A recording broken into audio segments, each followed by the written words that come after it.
Hello everyone, this is CJNovo992 and today we're back for the brand new video. In today's video we're here to react 4 goals scored, the back door being kept shut, a penalty to Rangers, a cheeky James Henry and a young centre half playing an entire game of football with a pair of slippers on. I've missed this. I really have, ladies and gentlemen, as we've not been handed too many feel-good games or enjoyable games of football in which Rangers were utterly dominant from the first minute to the last. Maybe no in terms of a chance creation, especially in a second half, but having a control of a game, looking like a professional football team and just seeing the game out after what was a clearly very emotional and physically draining Thursday night. That's about as professional as it gets from the players that was on the park, and that's no sign of game I've had all season long, so I'm a happy guy. But there is a hell of a lot to actually break down and discuss today's video, because not only do we have the game recap and a couple individual performances, but we have a couple youngsters perform and a couple youngsters not getting on the park. There's a lot to sink your teeth into and a lot of storylines that are sprinkled through this game, so strap yourselves in, ladies and gentlemen, because there's a hell of a lot to go ahead and discuss. But I want to talk about the first player right now before we get anywhere near anything else, and that is going to be Mr. Clinton Nsiala. As you heard from the start of today's video, this man played with his absolute slippers on, and this was the first time I've seen for a long period of time anyway him playing beside John Soapy Soutar, which is probably going to be the preferred partnership for a lot of people that's tuning into today's video, and it was very solid. The biggest and best compliment you can give a Clinton Nsiala. Again, I know John's just back, but with the 60 minutes he's on the park, who was more calm, who was more composed, and who made less mistakes? It was Big Clinton. And even just before John went off the park, despite scoring a goal and obviously just coming back for an injury, after he had a John Soapy Soutar moment where he overruns the ball, loses it, and that's came back to bite us, who went ahead and tidied up his mess there, calmly and composed, and even had a couple wee keepy uppies while he put the old fire out in the back line. It was Big Clinton Nsiala, so I'm going to give him the man of match. I think he won the official man of match, and rightly so in my opinion. He was absolutely outstanding in a game that did see Hagis scoring 2 goals, Big Soapy scoring a goal, and a James Henry in a game. The fact that you can give it to your young centre-half just shows how well composed and complete his centre-back performance was. And again, this was a guy that we were told wasn't anywhere near it right now, and he was struggling in the B team. Oh my god, it's a flop. But again, when everyone started to drop down and we were forced to play him, he has risen well and truly to the occasion. Just continues to build in and chip in with performance after performance. And again, I'm not just saying it's all up for here and he's always going to be immaculate and he's never going to make a mistake. He's a young player anyway, and especially a young centre-half. There will be mistakes that creeps into his game and obviously affects him over his years at Rangers. But all I'm saying, ladies and gentlemen, is he's came in despite not being fancied and despite struggling in the B team, but because he's been given an opportunity, he's shown he can handle it, and he's absolutely standing. And I knew the conversation, isn't it? Is it Soapy and proper and Soapy and this? Nah, it's Nsiala and who? And that's an incredible achievement and turnaround for Nsiala's Rangers career already, just on what, about a month? Another youngster that impressed me heavily in the match was Mr. Jeff down the left-hand side. But as Jeff's went ahead and played more games for his football club than any other player this season, we almost forget that he's just turned 21 years old and we treat him like he's an experienced comparer. We compare him to Barisic when Barisic was good, 5 years ago, and we hold him up to that standard. We crucify every little mistake whilst pondering and cuddling other young players and everything like that. But Jeff was great in this game of football as well, and I do look at that, the future, the brightness, the youth that is sprinkled in the team. Bailey Rice coming on in the second half, and you can now see a pathway to these types of players, you know what I mean? And you do see a pathway to what could potentially be a future. And for me, it does highlight the different regime and maybe what the mistakes we previously made, and where we are slowly but surely starting to turn the corner now. It's no all sunshines and rainbows. I mean, Curtis never came on today, but Tom Lawrence did, you know what I mean? Curtis just went ahead and signed a contract extension, and he's already behind the rotations of the likes of Barami and Lawrence, despite being 3-4-0 up at home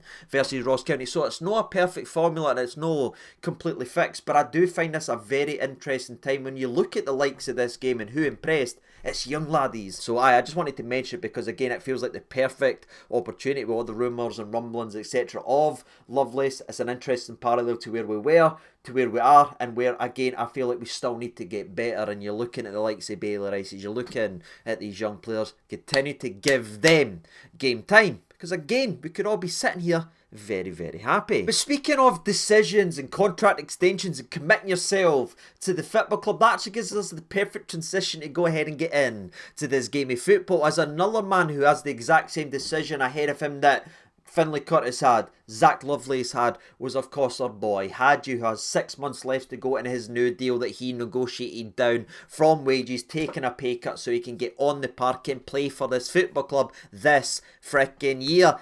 Hagis got that decision ahead of him, as well as apparently Rangers have offered him a contract extension, and it all depends on if he's got assurances if he's going to be a consistent player, you know what I mean? He's not just going to be used now because favourites and that, like Lawrence and that, is being out in the cold. I'm sure he's sitting looking over and being like, just how much does Clement actually want me in and around this team? And hopefully, in my personal opinion, Clement's made it clear that he should be wanted and he wants them a hell of a lot, because Hagi offers something completely different in my team. And I know he can frustrate and that, but see, when you look at Hagi and you say, oh, he can frustrate you. You look at Cherny, oh, you can frustrate you. Look at the boys here, the years, the Rebos could do it, the Kents could do it. Do you know why they frustrate us? Because they actually go forward. They didn't just play it safe. They didn't just pass the buck. They are the creative players that have to take the responsibility. The Cantwells and all that were the same. They'll drive us crazy on occasion and disappoint us in moments, but again, they'll continue to chip away, and chip away. And the more players we have in and around the team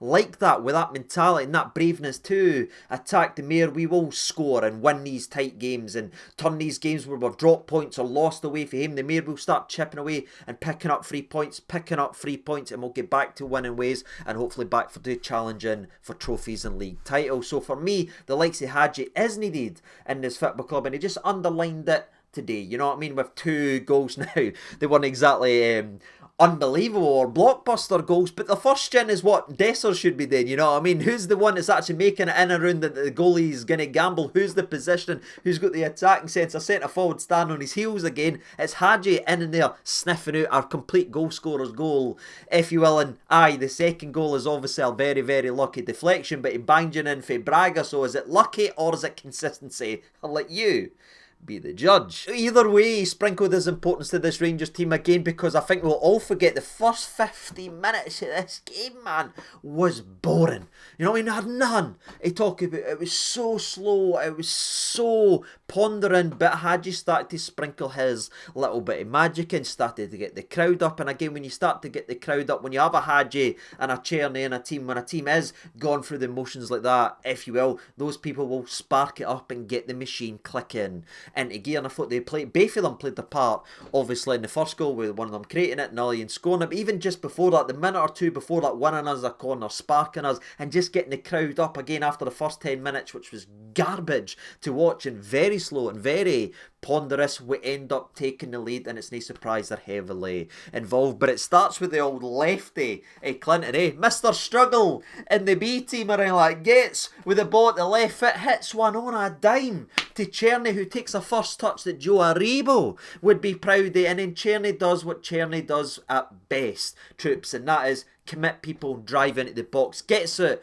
on his left foot, picks a good shot. The goalie does flap at it, but again, Hagi is in there sniffing out, gambling that the goalkeeper is going to go ahead and spill it, and smashes it into the back of it with a beautiful finish. He's getting at the wee bows. It's prime Hagi there, and if only he knew the wee bow would actually go ahead and bring something back that when he used to do that celebration. And that was, of course, the second goal in the game, which was a heavily deflected free kick. But aye, we get the breakthrough because of our creative, frustrating players getting on the ball. But aye, shout out Big Clinton as well, by the way. Ridiculous long ball. But before we do have the ball into the back in it for the second time, there was more great work from Hagi, and Cherny is both heavily involved in it once again. This time it's Hagi down the left hand side, wonderful ball again out to Cherny. Cherny with a wee bit the old snake hips, turning, twisting, pulls it back to Eggman, who's just arriving, I think just at the edge of the box, whose shot is deflected just over the bar, but we end up getting, the referee ends up giving it as a goal kick instead of a corner to the frustration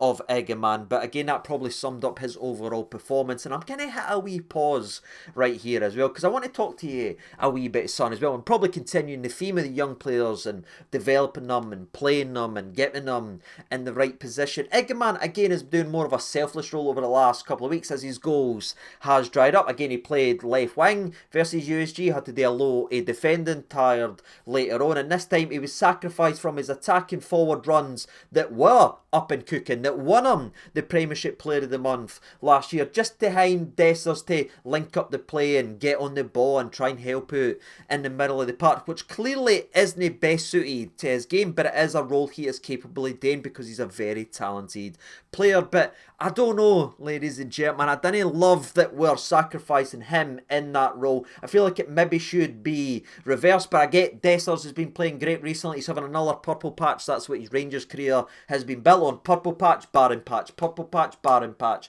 That's the way the Dessers Express goes. But for me, there was a couple moments where Egeman did look frustrated, and there's a couple times that, again, I want to develop us. I want to see these players take it to the next level. I want to see us improve and get better as a team. And for me, the progression of Egeman isn't playing at left wing or centre attacking mid, is playing up front, but more so being the guy that leads the line, that is the focal point. I think that's what he likes, is he did cut a wee bit of frustrated figure coming off the park, and he looked frustrated in the last game as well. But again, I think he's just expecting too much of himself maybe too soon and everything like that. And again, they do have these ups and downs. He did have some nice touches and nice play, but you could just tell he wants to be the guy up front that the chances are being created for. He doesn't want to be the guy that needs to drop deep to create the old chances. But again, I have been one that's championed the two up top or the two strikers on the park. But again, I just prefer it the other way. You know what I mean? I like Danilo being in there and Egeman leading the line. I just think we need to make maybe a decision there with Big CD number 9, who again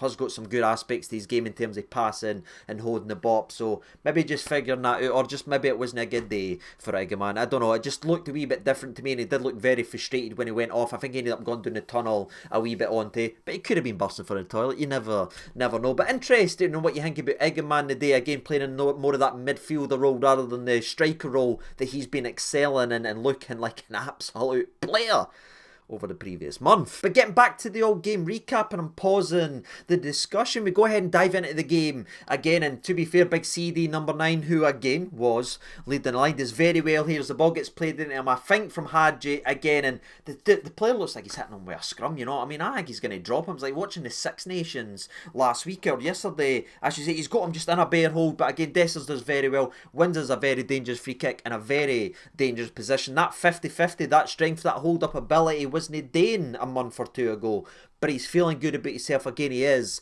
in that purple patch. He wins a very dangerous free kick, and it was funny watching the amount of people, because it was in a perfect area that wanted it. You had Cherny, you had obviously Hagi, you had Tavernier, and I think it was Diamandi who fancied a wee bit as well, but it ended up being our boy Hagi. And look, and again, I think it is officially given to him. I'm not 100% sure, I should say, that it is hitting on target. But anyway, it balloons it here, it goes there. It's Braga-esque, if you will. I've seen that before for our boy Hagi. And after, 20 minutes of football, 10 of it being dreadful, we are now 2-0 up and cruising and ripping up the game plan that came from the part the bus mentality of Ross County. And as I've said many times, sometimes it's better to be lucky than good, and we were very lucky on that occasion. But we mixed up the free kick. Hagi gets an opportunity, and it's 2 for a boy Ines. And I know the old cliche is the first goal's so important in these games. Oh, it does this and everything like that. But as you've heard me say many times on this channel, the first goal doesn't change anything against the part the bus sides, which I think is something that Gio couldn't work out, and we've struggled with Clement, especially away from him, because usually when we go 1-up or anything like that, we start to slow it down, we try and gain a wee bit of control. But 1-0 doesn't change any of the game plan, because if you offer 99% of this league only being 1-0 behind any of the Old Firm sides going into the last 10 minutes of a game, every single one of them will snatch that for you and say, yes, Yes, please. So the first goal isn't that important in these types of games, in my opinion. It's to go ahead and grab in the second that does rip up the game plan, because they can't just sit in and hope and defend anywhere. They've actually started to committing more men forward that then gives us more an opportunity. So grabbing that second goal was vital, but again it did bring the flip of that, where Ross County started to go a wee bit harder than started committing men forward, and eventually they do that. They win a set piece, which, you know, Arsees get clenched, and rightly so, as the ball comes in, and I think it's right that goes ahead and gets ahead. It's dreadful set piece defending again for us, but right, he does the ball, he hits it down on the surface, but it's thankfully saved by Jackie B, who's at the right place at the right time, which would have been big for him. But I think everyone's forgot about that, making it 2-1 potentially there, clenching the old cheeks. Big save for Jack Butland, and what happened 5 minutes after that, when our goalie isn't punching things in or getting chipped by headers, when he's actually saving the ball, gives us the platform to truly kill the game off. And that was the third goal of the game. And this time, to be fair, it does come from a set piece, and I don't know how we became set piece specialists, because the figure now isn't getting a big nasty in the air SOB that can get up and header it. Nah, it's to cross it to the smallest man on the park. I didn't get it either, because somehow we found the solution to our set piece problems. It's not a fireballs at the likes of Goldson or Leon Ballaghan or Robin Proper or Big Soapies. It's not to cross it to these lads, it's to cross it to the 5'0" Belgian, who just seems to get on everything and clicks it on, because in the first 20 minutes he had one where he actually should have done better. As the ball came to him, he's up winning it. It's a dreadful header. But again, after the big save by Butland, we end up going 5 minutes up the park, the other end. The cross comes in brilliantly from, I think, James Henry. Raskin again just beats his man to the run, times it perfectly, flicks it to the back post where Big Soapy is there to smash it in to the back of it. But again, somehow, some way, our success in set pieces is coming at the head of Raskin.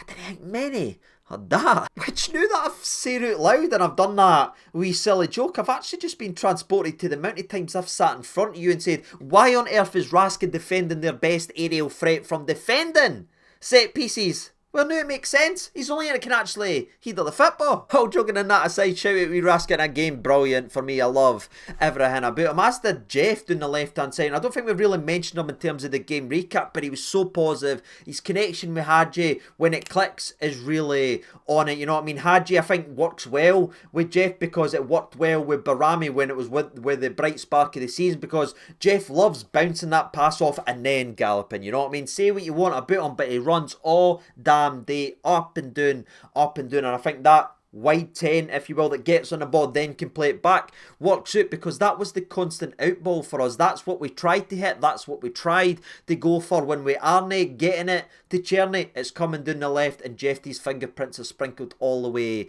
over it. And there was a couple times that he did combine with Hadji and play it down and whip in a couple dangerous crosses that maybe just was beyond Dessers, or Dessers couldn't sort his feet or anything like that. But it's good, positive play, and it's coming for both sides of the park, which again has been one of our biggest problems all season. It's just been one whilst the others been weak. Today, I think both of them were very, very good. Speaking of good, Hadji was again at it round about the 38th minute, where he gets on the ball, plays a wonderful ball to Dessers, whose shot is very well saved by the goalie. And that's sort of how the first half ends. You know what I mean? The first 3 or 4 minutes, or last 3 or 4 minutes of the first half did sort of slow down, but again, 3-0 up, you've pretty much done the job there. Let's keep it professional, nothing silly, nothing mad. Let's get to half time, get a few oranges, get a drink of Lucasade and reset and go for there. And I think all of us were interested in seeing what youngsters were going to be given an opportunity to play, because the game is dead and buried at that point. Then it's time for the Bailey Rices, then it's time for the Finlay Courtesies, but we got one half of that as Bailey Rice came on, and Bailey Rice nearly made an instant impact, which is good, because I keep hearing people tell me, oh, he's just a defensive midfielder, oh, we can't play him because our problem over the years has been playing two holding midfielders, and people go mental, people go down that road. But that's putting a lad that no one's actually seen play football in a box because of what online suggests, you know what I mean, or what's in computer games. He's not just a centre defensive midfielder that goes about and slide tackles. He is box to box. He can impact the game, and he's shown that at his time doing at Old Trafford with us, where he was brilliant and nearly scored there with a fantastic effort with his very first touch. And that's exactly what happened today again versus Ross County. And it's no surprise that it's once again Hagis down the left hand side, brilliant with Jeffy just slicing him open. Hagis' initial cross I think actually gets blocked, but it comes back to him. He picks out Bailey Rice with that wonder left foot, hits it brilliantly, but he's matched expertly with a fantastic save by the goalie that's denying him a magic moment. But that's the centre defensive midfielder. That's the boy up no make it, because we can't play with two CDMs. We need this. There's your CDM being in and around the box again, timing a perfect run to meet the ball when it needs to be met and getting another shot on target. It's no gone into the stands, it's no gone out for a throw in, what we've seen sometimes from our midfielders. Pretty much every shot that Bailey Rice has had over the last 2 games that he's played for this club has been on target. So I like that, and I didn't like the way people are putting this laddie in a box saying, oh, he's never going to make it, he's a CDM.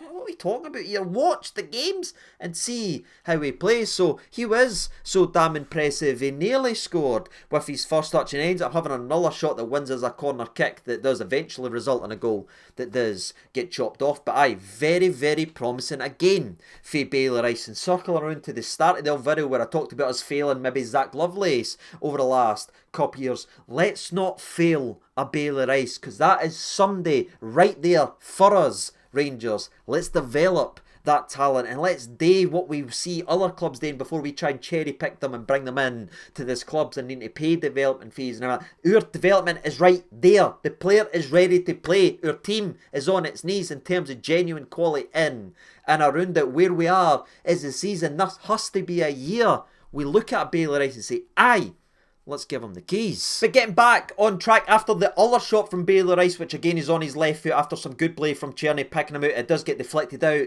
from a corner. The corner comes in, the corner goes out, the corner goes back. And again, and after a beautiful 1-2 from Tavernier and Raskin, Tavernier hits a shot that is spooned. I was going to say spilled there, which actually may have the right thing, but it was just weird, you know what I mean? It kind of hits up. That's why I said spooned. It then goes to Dessers, who tries to do a wee back heel flick, doesn't get anything on it, but it falls to big Soapy. Soapy's got his second goal in the game, and I'm sitting saying, wait a minute, is Hagi on 2 goals and Soapy's on 2 goals? Both of them are on hat-tricks. Imagine saying that on the opening day of the old season, and then there's a VAR check, and then Dessers is offside, and you're like, yeah, CD number 9. But again, even that feels a wee bit harsh. Is he offside? Aye. Is it a bit of a meme? Aye. But he's just sort of reacting and he's putting himself in and around it. It's rather been standing on his heels and being flat-footed. He is proactive. He's just a wee bit unlucky as he's put that offside. So aye, he's a striker. He's got to go for it. And I want to see him reacting like that in and around the box. I don't like it when he's standing on his heels. Just keep doing that, CD, and you were unlucky with that wee run there. But again, Soapy must have had the old spark in his head, a wee bit of rush energy, because just after having his goal chopped off, we saw the worst Big Soapy. He gets on the ball, tries to do a run, gives the ball away, which gives an opportunity for Ross County to do a 3-on-2 counter attack. But in comes Big Clinton, as we've already mentioned, comes, cleans up the mess, hits a wee keepy uppy, headers it down, and then ends up clearing it. It's absolutely brilliant. But that was the last action we saw Big John, and again, he's still recovering from what was a very serious injury, so it's no going to be perfect. But he finished with a goal, he finished with a clean sheet, inches away for a second, and only had one mad moment, which for Soapy is an improvement. But from that sub to our next set of substitutions, which was a double sub of both Igaman and Hagi coming off the park, there wasn't too much actual fit. But again, we were trying to get it, we were threatening, we had a couple set pieces or a couple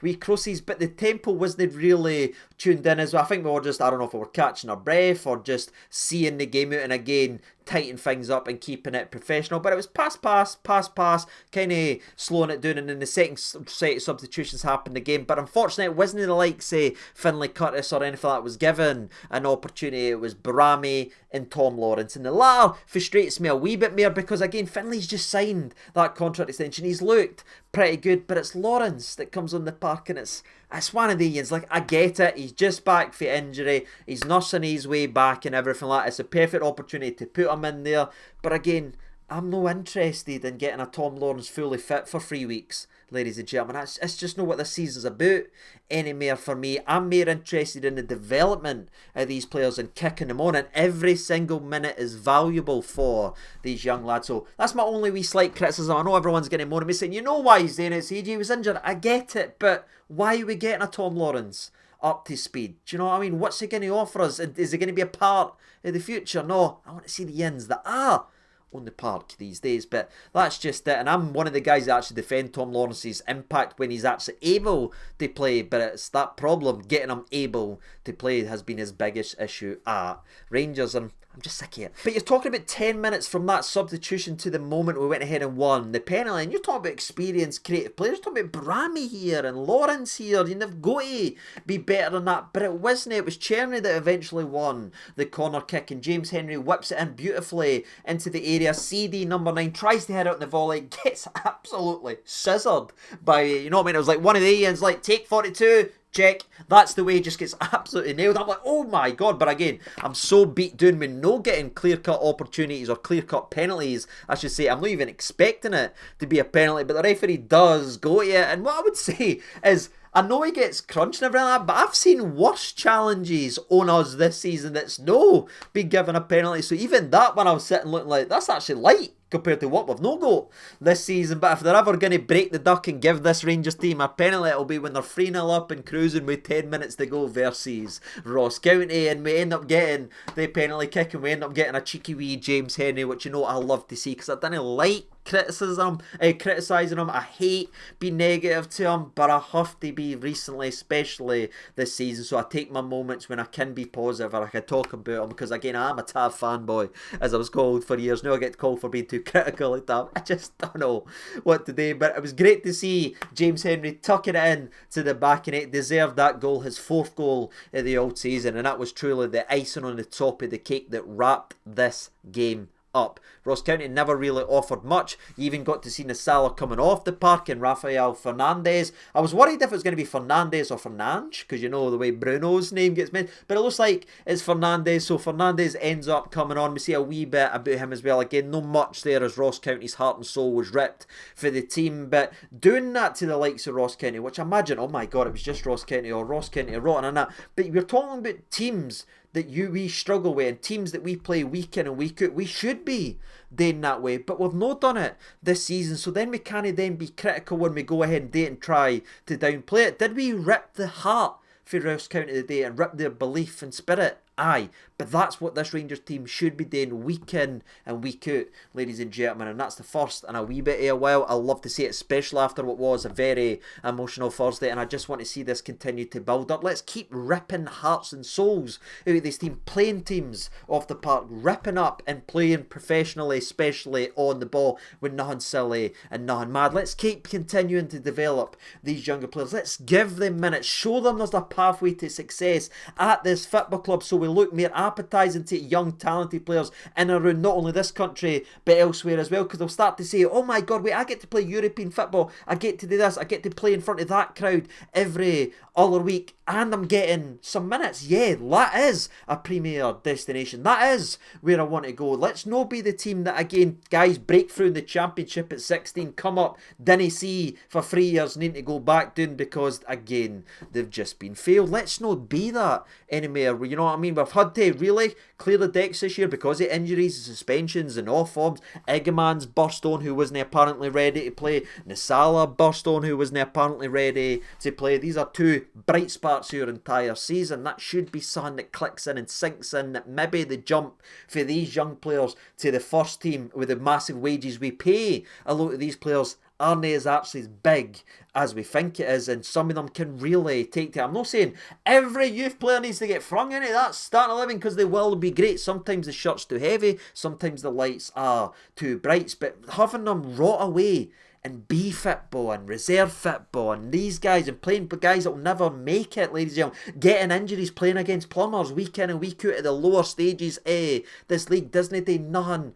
for nobody. Let's see if they can take to the top flight, as some of them have and they've been our brightest sparks. That's my conversation, that's my buzzing, and that's what I'm happy about, because I'm starting to actually see it, ladies and gentlemen. What about you? Let me know your thoughts and opinions down there in the old comment section below. I think the man of the match is in between maybe Nsiala. I think Czerny was great in the game of football as well. I thought Jeff was very good, Raskin was good. So I'll be interested to know who your man of the match is. Let me know down there in the old comment section below. And as always, I've been Sage over 92. I might be seeing you for a wee transfer special. You never know. But until then, thank you so much for watching. All the best and bye.